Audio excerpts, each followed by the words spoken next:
आपली मुलं मनाविरुद्ध वागणं अशी झाली की आपण सरळ शाळेवर दोष देतो, पण आपल्या लक्षात येत नाही ही गोष्ट. या मुलांवर संस्कार करणारी एक कडी होती आणि ती कडी आपण वृद्धाश्रमात नेऊन ठेवली आहे.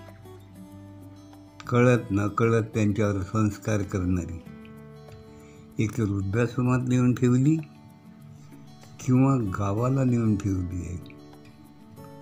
परिणामी मुलांवर जसे व्हायला पाहिजे तसे संस्कार होत नाही.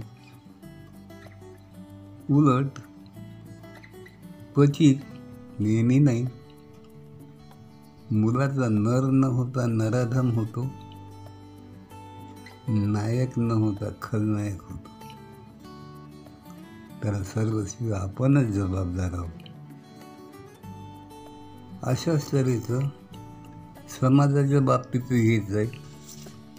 समाजात पूर्वी लोकसहभागातून चालणाऱ्या स्वयंसेवी संस्था होत्या. यात कार्य करणाऱ्यांना पगार मोबदला किती मिळतो याच्याशी काही घेणं देणं नव्हतं. समाज दुरुस्त व्हावा, समाज मनावर चांगले परिणाम व्हावे, हेच त्यांची ही होती. हळूहळू ह्या संस्थाही आता कमी झाल्या आहेत त्या मोडकळीस आल्या आहेत. कारण त्यांना जे चालवण्यासाठी पाठबळ पाहिजे लोकांचं ते मिळत नाही. अशापैकीची एक संस्था ही आहे कस्तुरबा गांधी स्मारक ट्रस्ट माधान. हिची स्थापना 1946 साली झाली. संस्थापिका आहेत श्रीमती ताराबेन मशहूरवाला यांनी स्थापन केली. हिचं मुख्य कार्यालय माधान इथं आहे. पूर्वी या संस्थेच्या विदर्भाच्या बहुतेक जिल्ह्यात शाखा होत्या. चिमूर, चंद्रपूर जिल्ह्यात तिथं रमाताई कोरेकर, वत्सलाबाई फाले ह्या कार्य करीत होत्या. जवळा बुजुर्ग तर अंजनाबाई पारोळेकर, अंजनाबाई बेलखेडे ह्या काम करत होत्या. पिपरी अमरावती जिल्ह्यातच आहे, तिथे संस्था होती. गोंडवाडी धारणीजवळ आहे, तिथं मनकर्णिकाबाई चर्जन कार्य करीत होत्या. गोंड मुलांना राहायला शिकवणे, कपडे चांगले घालायला लावणे आणि त्यांच्यात राहता राहता त्यांना गोंडी भाषाही येत होती. त्यांची रीतिरिवाजही त्यांना माहीत होते.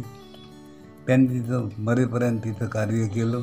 असे जीवन झोकून देणारे कार्यकर्त्या होत्या. त्यातल्या बहुतेक आजीवन सेविका होत्या.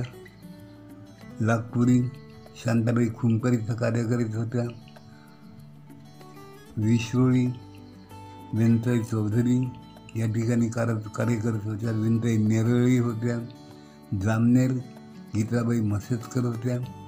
गहुली वसंतराव नाईकाचं गाव यवतमाळ जिल्ह्यात इथेही कार्य चालत होतं. ह्या संस्था चांगल्या चालत होत्या. लोकांचा सहभाग त्यांना मिळत होता आणि लोकांच्या पाठबळावरच ह्या संस्था चालत होत्या.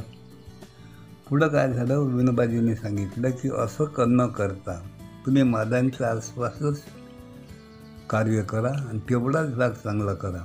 आणि म्हणून ह्या इतर जिल्ह्यातल्या संस्था बंद करण्यात आल्या आणि मादांच्या भोवतालच 7-8 केंद्र सुरू करण्यात आले. उद्देशात की बायांची सुरक्षितता, त्यांचं आरोग्य व्यवस्थित ठेवणे, सुतिकाग्रह होतोच, त्यामुळं त्या मुलाचं संगोपन चांगलं व्हावं, शिशूवर चांगले संस्कार व्हावे. ही एक गरीब लोकांसाठी दवाखाना होता. आणि मुलं लहान मुलावर बालमंदिरात चांगल्या तऱ्हेचे संस्कार घडवणे हे एक काम महत्त्वाचं तिथं होतं. ही बालमनावर संस्कार म्हणजेच पुढं जाऊन समाजावर संस्कार करणारी ही संस्था होती. ही संस्था व्यवस्थित चालू आहे. संस्थेचे कार्यकर्ते आपण पाहिले, यातले बहुतेक आजीवन कार्यकर्ते होते. त्यांनी पूर्णपणे स्वतःला वाहून दिलं होतं. अशा संस्था ज्या कुठं असतील त्यांना मोडकळीस येऊ देऊ नका. समाजाच्या स्वास्थ्यासाठी जसं मुलगा बिघडला आपण शाळेवर नाव घेतो, समाजच बिघडून राहिला आहे. आणि अशा या संस्थांची खरंच देशाला गरज आहे, आपल्याला गरज आहे. असो, या संस्थांचं भविष्य उज्ज्वल हो.